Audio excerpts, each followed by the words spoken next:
Qué bueno que está con nosotros. Este es UPL 360 y el programa de hoy es el Ministerio en Asia.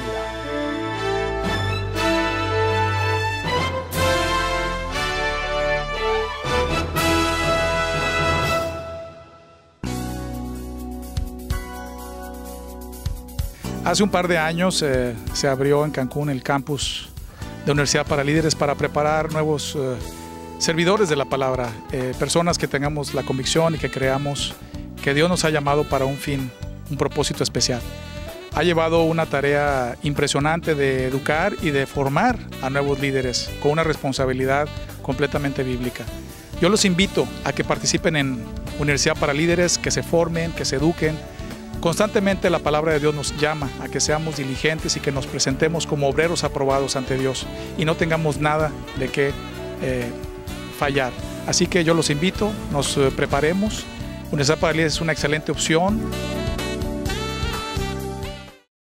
Estoy consciente de mi llamado a ser una líder que trasciende. Necesito tener las herramientas para cumplir el destino que Dios tiene para mi vida. Estudia algo muy tuyo, el Diplomado en Liderazgo Avanzado.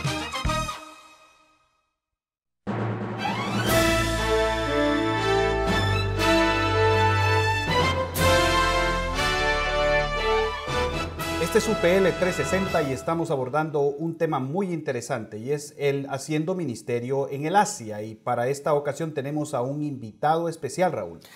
Así es, Juan Carlos. Ahora, pregunta, ¿por qué estamos haciendo un programa de ministerio de Asia, Juan Carlos?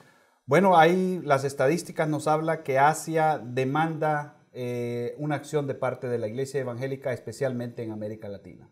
Ya, porque demanda algo de nosotros, Está de América Latina. De América Latina, la necesidad de ir a predicar a uno de los continentes donde el evangelio todavía no es conocido en muchas áreas. Y la pregunta viene porque quizás me estoy poniendo en el lugar de algún televidente que esté en la Argentina, en Colombia, cualquier país de América del Sur o Centro, y dice, bueno, ¿qué tiene que ver Asia conmigo? Y claro, ¿no? Ya lo estamos diciendo. Bueno, tiene que ver mucho porque la gran comisión es ir y predicar el evangelio, ¿verdad?, a toda criatura. Y si todavía existe una persona en cualquier parte del mundo que no conoce quién es Jesucristo, estamos obligados por la palabra a llevarle la palabra a esta persona. Además, porque es supremamente importante que en el mundo en el que nosotros vivimos hoy, tengamos un conocimiento global de lo que está ocurriendo de la Iglesia de Cristo. Ya no podemos vivir en el siglo anterior. Y tenemos a nuestro invitado de esta ocasión, el doctor Miguel Álvarez, que está acompañándonos para hablar sobre este tema. Y él es una autoridad sobre el mismo porque ha desarrollado ministerio en Asia por largos años. Él vivió en las Filipinas, fue el rector del Seminario Asia-Pacífico en la ciudad de Manila. Entonces, bienvenido, Miguel. 10 años allá en las Filipinas. ¿Cómo se dice bienvenido en filipino o en tagalo? A ver si recuerdas, mi estimado. Mabuhay, mabuhay, my friend. Mabuhay, ok, muy bien. Excelente, Miguel. Entonces, veamos el tema del Asia. ¿Qué está pasando en el cristianismo en Asia? Tú que viviste allá 10 años. Me alegra mucho que están tocando este tema. Realmente es una gran oportunidad de poder introducir un nuevo paradigma sobre las misiones en el continente asiático. Y espero que lo que voy a decir no desanime a los que tienen visión para ir para allá, sino más bien que les anime para hacerlo de una manera diferente. Asia es todavía un continente que no ha sido terminado de evangelizar. Hay mucha necesidad. Sin embargo, hay muchos cristianos. Hay muchos más cristianos en Asia que los que hay en todo Estados Unidos, Canadá y América Latina. Muchos millones más de cristianos, de creyentes en Asia que los que hay en todo el continente de América Latina. Entonces, sin embargo, ¿qué estamos hablando de misión en Asia? ¿Esto en se debe Asia porque se hay necesita mucha más población? No misioneros conquistadores. La idea de que nosotros enviamos misioneros a conquistar un mundo diferente, eso pasó a la historia. Ya no necesitamos más misioneros conquistadores. Necesitamos en Asia misioneros que vengan a acompañar a los creyentes asiáticos que están en aquel sector. ¿Me doy a entender? Ese es un buen concepto. Es un bueno porque eso se aplica no solamente para el Asia, porque en América Latina nosotros tenemos esa mentalidad de conquista. Por ejemplo, el tema de España, ¿verdad? Por la cuestión del idioma, la mentalidad nuestra es ir a conquistar España. Y nos vamos a dar unos portazos en la nariz impresionantes, ¿no? Ahora, me llamó la atención lo que él acaba de decir, de que... que hay más cristianos en Asia que en América Latina. ¿Cuál será el país de Asia más evangelizado con mayor población cristiana y menor población? Le preguntamos al doctor Álvarez. Bueno, es relativo en comparación con los números de cada país. Por ejemplo, si vamos de hablar de ser relativo, yo creo que Singapur tal vez sería el más evangelizado, pero es un país que no pasa más de 3,5 millones de habitantes. Pero Corea, por ejemplo, estuvo en un tiempo con 35% de cristianos, ahora anda por el 28, 27, ha descendido un poco. Y luego tenemos países como China, donde la cantidad de creyentes es simplemente, solamente los creyentes que hay en China superan al número de creyentes que hay en toda la América Latina junta. Estamos hablando de más de 150 millones de creyentes en China. Esto es no contando el hecho de que los cristianos, digamos que la Iglesia Católica muchas veces se cuenta como cristianos también, ¿verdad? Ese es otro detalle, que en la India... China, los católicos cuentan dentro de la iglesia cristiana. Ahora, el movimiento que realmente es impresionante es el que ellos llaman Back to Jerusalem, el movimiento de retorno a Jerusalén. Los asiáticos creen que ellos ahora están en el tiempo en que les toca su turno, como la carrera de relevos. Alrededor del planeta, el evangelio vino hacia el oeste todo el tiempo y se va moviendo desde el oeste hacia el este. Entonces, la idea es dar la vuelta al planeta y los chinos y los hindúes, bueno, los indios, digamos, estos son verdaderos indios, los de la India. Hindú es alguien que es de la religión hindú. Correcto. Entonces, cuando referimos a los indios, no les digamos hindúes, porque hindúes son los que practican el hinduismo. Son los indios, los verdaderos nativos de la India. Doctor Álvarez, ellos han adoptado la visión de ir y llevar el evangelio back to Jerusalem, de regreso a Jerusalén, lo cual es un movimiento tremendo, donde muchos millones, no estamos hablando ya solamente de miles, de millones de personas participando con un compromiso y una visión motivadora para llevar el evangelio hacia esa área del mundo, que incluye todo el Oriente, el Medio Oriente y todo el centro de Asia y el sur de Asia. Solo una pequeña reflexión para que continúe con la pregunta. El país entonces con mayor población es Corea del Sur. En cuanto pero a la relación con su número como China, que tiene una iglesia subterránea, tiene más cristianos evangélicos que toda América Latina. Usted y yo hemos estado en la China. Claro. Y recuerde cuál fue la experiencia en Beijing cuando le preguntó a la persona, y a mí me pasó en Hong Kong igualmente, nunca han oído el nombre de Jesucristo. Nunca habían escuchado el nombre de Jesucristo. Todavía eso es algo vedado para un segmento muy grande de la población. Pero acabamos de escuchar que hay más cristianos en la China que en toda América Latina. Ahora, yo tengo una cifra de lo que se llama el Pew Research Group, que dice que en 1910 Asia-Pacífico tenía 4.5% de cristianos y sin embargo en el 2010 apenas llega a un 13.1%. por 13%. O sea que en 100 años solo ha aumentado un porcentaje, digamos, más o menos 9%. Sí, pero aunque siempre los números son relativos al número de la población. Por ejemplo, en Asia usted está hablando de 2/3 de la población del mundo. Si la población del mundo anda cerca de los 8,000 millones de habitantes, ¿cuántos serían 2/3 de 8,000 millones? Es para mencionar un ejemplo, estamos hablando de por lo menos más de 4,000 millones de creyentes que están en esa zona del mundo. Una pregunta, Miguel, una pregunta. Sí. ¿Cuál es el país menos evangelizado del Asia? Porque ya hablamos de Corea el mayor, China sabemos que solamente un 10 o 12% de su población y es una iglesia subterránea. ¿Cuál es el país que está cerrado al evangelio? Pero tenemos que hacer una pausa antes de esta pregunta. Excelente. Y regresamos. En el próximo segmento entonces, usted está viendo UPL 360 y vamos a contestar esta pregunta en el próximo segmento. No se vaya.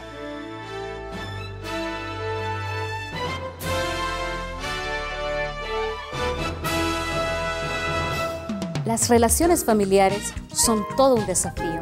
Siento el deseo de ser una consejera de familia y ayudar a muchas parejas. Estudia algo muy tuyo, el diplomado en orientación familiar. Apocalipticismo es el libro que tengo el gusto de presentar. Este libro tiene objetivos bien claros. Número 1 es aportar conocimiento al tema del fin del mundo. Número 2, denunciar los abusos que ha cometido la industria de la comunicación masiva. Número 3, dejar claramente establecido que las predicciones, las profecías del Apocalipsis no deben interpretarse ni en el pasado ni en el futuro, sino en el presente. Y finalmente, presentar una teología propia, contemporánea, libre de injerencias foráneas.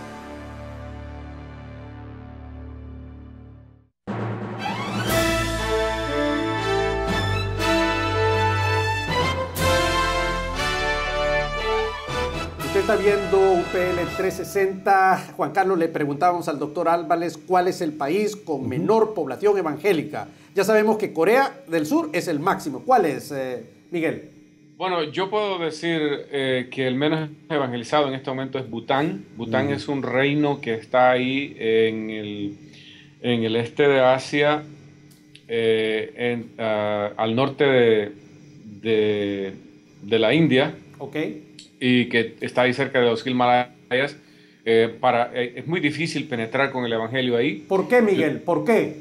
Porque es un país cerrado, es un país budista propiamente cerrado, y el nombre de Bután viene del budismo, la misma raíz.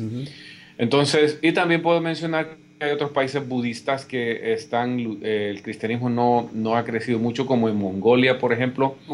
Mongolia es otro país que, aunque el evangelio ha crecido extremadamente bien y saludable en los últimos 10 o 15 años, pero todavía en relación con su población es muy pequeño. Miguel, ¿y Corea del Norte? ¿Cómo es Corea del Norte? Bueno, Corea del Norte también, por la situación política que de todos es conocido, es más difícil, porque ya entra no la religión en sí, porque aunque es un país pero hay iglesia evangélica en Corea del Norte. Pero el poder político lo tiene controlado. ¿Hay iglesia en Corea del Norte? Hay iglesia, y una iglesia fuerte. Una de las cosas que es característico de las sociedades asiáticas es que mientras más duro y más difícil es el país, más fuerte es la iglesia, más sólida es la iglesia. La persecución hace que la iglesia se convierta en una iglesia más beligerante, más sólida, y abunda mucho el martirio, la encarcelación, el sacrificio vivo de los creyentes. Hay mucho apedreamiento, otros tipos de castigos. Tailandia es conocida como la capital de la prostitución del mundo. ¿Cómo es el cristianismo en Bangkok? De nuevo, es un país budista que, precisamente por el liberalismo de la sociedad, hay mucha carnalidad y hay mucho pecado. Por lo general, toda la basura moral de Europa y del mundo va a dar a Bangkok. Correcto. Y uno de los sueños que tienen las niñas que crecen en los hogares de Tailandia es, cuando sea grande, su sueño es ir a servir como prostituta en la ciudad de Bangkok. Entonces, es una de las tareas grandes que están haciendo los misioneros ahora, tratar de transformar esa mentalidad en hacer sentir que la prostitución no es un privilegio ni es una carrera honrosa, sino algo pecaminoso y condenable. Entonces, el trabajo de misiones ahí y de la iglesia, y que la iglesia de Tailandia también es pequeña, precisamente por eso, demanda creyentes sólidos que vengan y compartan la verdad de la Escritura con la gente que está recibiendo a Cristo. Doctor Álvarez, tengo una pregunta. ¿Cuál es el desafío más grande que se presenta en Asia para el cristianismo? ¿Es la religión musulmana o es el budismo? Yo pienso que es el budismo el último, porque el Islam es, de todas maneras, ya se sabe que el Islam es anticristiano, es violento anticristiano. Entonces los cristianos sufren, y mientras más sufre un cristiano, más fuerte se hace. Entonces la evangelización del país musulmanes es más rápida y va más acelerada, precisamente por la oposición de los musulmanes, del Islam. En cambio, en el budismo hay más tolerancia y hay más liberalismo, en el sentido de de avance de la inmoralidad. Entonces, como todo es permitido, entonces ahí hace que ahí no hay persecución violenta. Entonces eso hace que se cree ciertas condiciones que hacen que el cristianismo se pare y no continúe avanzando. Sin embargo, digamos, he escuchado historias de que el hinduismo presenta uno de los grandes desafíos porque por la cantidad de dioses que ellos tienen, agregar el cristianismo es simplemente agregar un nuevo dios. Y obviamente eso hace que la persona viva una vida sincrética, mezclando las creencias hinduistas de lo que es el cristianismo. ¿Es esa la realidad o es otra? Bueno, eso es cierto. Sin embargo, en los últimos 15 años se ha dado un gran avivamiento en la India, un avivamiento cristiano imparable, donde iglesias que antes no pasaban de 20 miembros ahora tienen 2.000 miembros, donde iglesias que antes no tenían más que 30 miembros ahora tienen 5.000, 10.000. Denominaciones que antes no crecían, que estaban adormecidas, han explotado. El cristianismo en la India ahora avanza a pasos agigantados y algunos misioneros que trabajan en la zona han llegado a la conclusión de que este es el tiempo de la India. Este preciso momento es el tiempo de cosecha para el cristianismo en ese país. Entonces, eso... Miguel, hablemos del caso el caso de Japón. ¿Cómo está Japón frente al cristianismo? Ese es un país budista también, pero es primer mundo. Pero también es un país que por ser libre, porque eso, en Japón se practica cualquier religión con libertad, no hay opresión. El budismo en sí mismo no es una religión que oprime, sino que cada quien tiene libertad de hacer lo que quiera. Entonces, como notan ustedes, los países budistas en sí, por la naturaleza del budismo mismo, son países más difíciles de poder evangelizar para que haya realmente un avivamiento en esos lugares. Japón es un país que todavía no ha sido evangelizado, pero es un país del primer mundo, con necesidades del primer mundo, con el desarrollo y los problemas tecnológicos del primer mundo, lo cual hace necesario que el cristiano que va ahí sea alguien con una mentalidad primermundista en el sentido del desarrollo y el avance de la tecnología. ¿Quiénes son las agencias misioneras o las iglesias que más misioneros están enviando al Asia? Si se puede decir, o quiénes son los protagonistas del accionar misionero en toda esta región. Bueno, yo pienso que sí, en eso es importante. Las denominaciones tradicionales han evolucionado. Por ejemplo, el hecho de que ya ahora Asia no necesita misioneros conquistadores, claro, es algo que ha tenido que ser aceptado allá. Ya las denominaciones tradicionales que tradicionalmente han enviado, valga la redundancia, misioneros a la zona, se han dado cuenta que ahora lo que necesitan es acompañar a los creyentes locales, a los pastores locales, y con esa función de acompañamiento es fortalecerles las manos, levantarles las manos y animarles a continuar, porque ellos son, en última instancia, los que van a ganar a su propio pueblo. En países como Indochina, por ejemplo, donde está Laos, Camboya, Vietnam y toda esa zona, ellos viven en situaciones casi se puede decir primitivas, pero cuando los misioneros llegan y los apoyan, ellos alcanzan mayor fuerza y desarrollo. Entonces la labor misionera de ahora hay que reestudiarla. No se trata tanto de ir allá y predicar unos 4 sermones o de ir con una mentalidad conquistadora, sino llevar recursos, llevar educación, llevar formación, animar a los creyentes locales para que lleven a cabo su ministerio. Una pregunta más, doctor Álvarez. ¿Qué papel está jugando América Latina en la labor misionera en Asia? Yo creo que desarrolla una buena labor. El misionero latino tiene un costo, no es tan costoso como el misionero del primer mundo.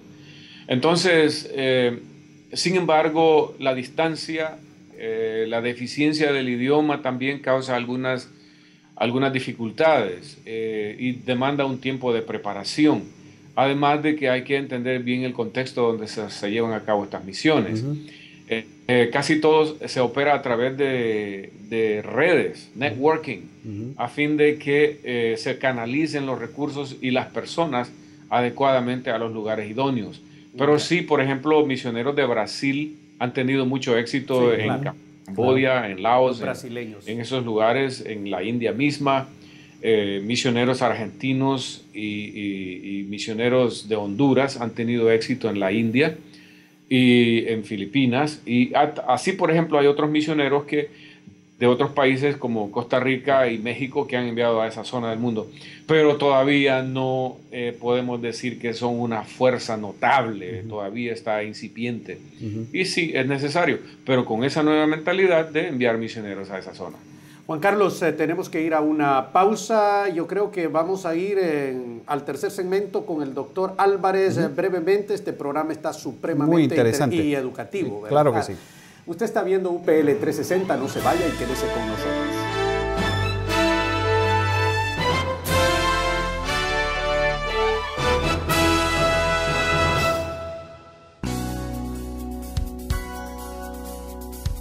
En nuestra iglesia, el cuarto objetivo reza literalmente: promover la alta dignidad del hombre como imagen y figura de Dios a través de la búsqueda de la justicia y la convivencia pacífica.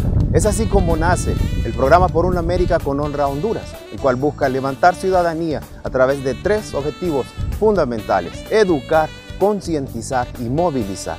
Es aquí donde el diplomado en fe y política se convierte en el complemento y la herramienta idónea para levantar educación y concientizar a la iglesia, a hacer sal, a hacer luz, a hacer fermento de cambio. Yo quisiera instar, recomendar y animar a los pastores del continente a abrir un campus UPL y en esa forma continuar a pasos agigantados, desarrollando la labor transformadora que como Iglesia de Cristo se nos ha encomendado: discipular a las naciones.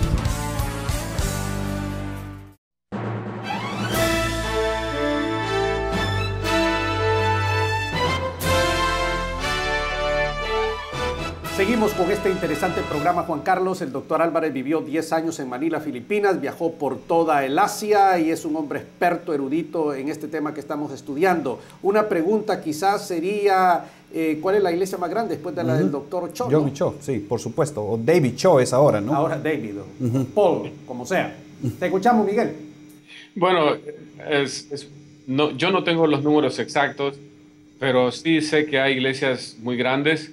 Y sorprendentemente en el Medio Oriente hay iglesias muy grandes. Por ejemplo, conozco la Iglesia Internacional de Bagdad, que ya llega más o menos a los 15,000 miembros, con muchas iglesias satélites alrededor. Y esa iglesia existió mucho antes, desde la Guerra del Golfo. Y sé de otras iglesias en Libia, de otras iglesias en Túnez. Sí, pero eso ya es África, Miguel.